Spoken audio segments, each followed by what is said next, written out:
Ito yung motorcycle na hindi ka magdadalawang isip dalhin sa mga gantong daan, no? Kasi dito siya naka-design, no? The ATR 160 ni QJ Motor. Kulay pula nga yung dala natin ngayon. At kagandahan dito yung kanya pong windshield ay adjustable. At LED lahat ng ilaw niyan, maging ang turn signals LED lahat. Ang sukat ng gulong sonar is 110/80 by 14. Naka-spoke wheels tayo at naka-inverted fork suspension. Kita nyo naman ang angas nyo, no?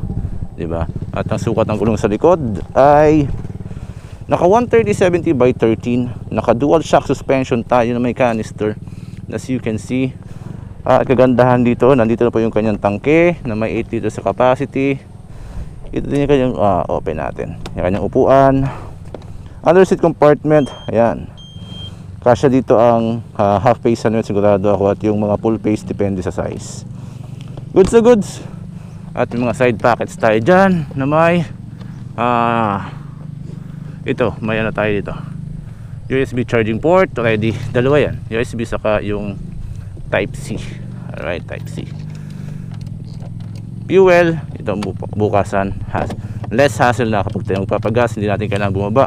Mga buttons, yan mga buttons nyo, diba? Buksan natin. Lahat ng information makikita natin sa kanyang TFT panel, maging ating mga idling system, turn signal, ABS indicator, time, speedometer, odometer, fuel consumption, RPM. So lahat ng information. Then dito sa left portion tayo po may button ng passing light, i-enter and select natin. Ayun, no, diba, lalabas doon. Mimili tayo dito kung ano ayusin natin. Pwede natin i-off yung TCS, pwede natin i-on, then exit na natin. At of course high and low beam at busina, turn signal. Sa right portion, ating idling system, hazard, at yung pong ating starting system na push button. Keyless na to, ha, keyless to si ATR 160. Alright, gamitin natin sa lugar na kung para saan itong si ATR 160, kasi ito po ay adventure scooter. Naka dual sport ang ating gulong, tayo po ay naka dual channel ABS din. Disc brake parehas. Hybrid engine itong si ATR 160. Let's go. I-off natin yung kanyang idling system. Subukan natin sa daan na talagang dito naka-design to, eh. Alright, gandahan, no? Yung plane ng kanyang suspension, ramdam mo talaga, no? Diba? Hindi ko alam kung saan ito papunta, pero subukan na natin to. Goods na goods, oh. Mataas yung kanyang ground clearance. Since adventure bike siya, nasa 160mm yung kanyang ground clearance.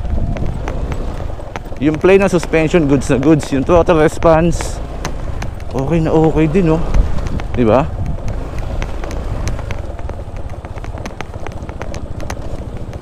Alright. Ito yung motorcycle na hindi ka magdadalawang isip dalhin sa mga gantong daan, no? Kasi dito siya naka-design, no?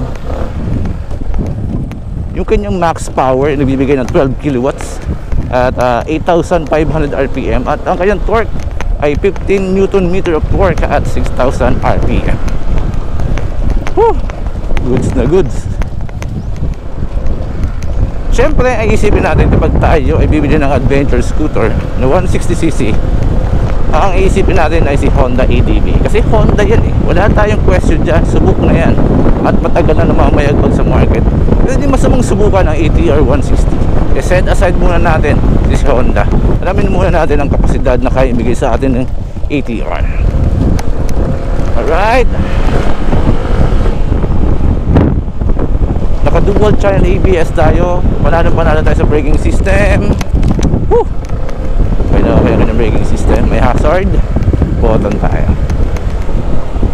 Ang presyo po nito is 149,000 kapag cash, at kapag kukunin naman natin ang installment is 159,000, mga ganun. Available po ito sa Bristol Group Lucena. Balik tayo. Gusto ko lang talaga siyang subukan sa mga gatundaan, kasi alam naman natin sa highway okay din naman ito, eh. Ang ganda ng play. Suwabe yung play na suspension niya. I-enjoy mo talaga sa mga adventure to si ATR 160. Kahit ikaw ulit kayo ng takot, kahit ganito yung daan, walang mo. Diba? Yung ibang motorcycle talagang magdadahan-dahan sa magandang daan ito. Kahit medyo mabilis yung takbo mo, okay lang eh. Daan ulit natin sa daan na to. Pinanggalingan natin kanina. Alright, tubeless nga pala yung gulong nito. Woo! Woo! Ay, thank you ATR, nag-enjoy ako. Nakaka-enjoy. Ang sarap i-drive, di ba? Sarap i-drive. Talagang goods na goods sa mga gantong adventure itong si ATR 160. Woo! So kung naghahanap po kayo ng adventure bike, hindi masamang subukan itong si ATR 160. Kahit bago pa lang siya sa market dito sa Pilipinas ay bibigyan tayo ng magandang performance nito, no? At yung mga owner dyan, so please comment down below para at least makatulong doon sa mga naghahanap ng adventure scooter. Yung taas niya 5'11 ako. Then ay, nakatunto ako na tayo ng baka. Alright, tanggalin na natin yung kanyang seat height. Taas oh. Pero abot ko naman 5'11 tayo. Left and right abot pa rin natin. I think kung mga 5'5 or 5'6 ang height nyo, abot nyo pa din naman to, no? Alright, yun lang po ang about kay ATR 160. Naka-keyless tayo.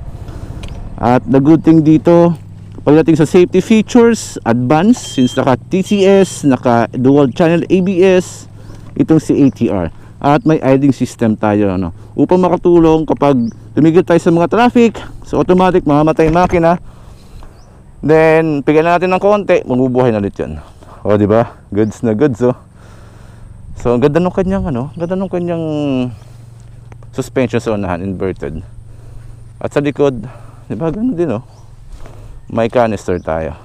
Yung ground clearance niya pala is 165mm, yung kanyang seat height ay 770mm, ano. Then ang bigat pala nito is 132 kg. So magaan pa din sa ganito 160cc scooter. Ito yung kanyang radiator.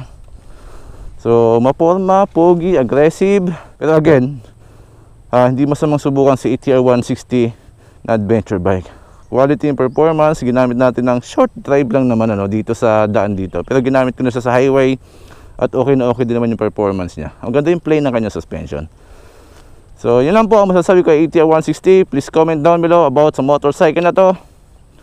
At available po ito sa Bristol Group Lucena. Malapit lang siya sa SM City Lucena, kaya hindi kayo maliligaw kapag nagpunta po kayo. Yun lang po, ingat po tayo palagi and peace out.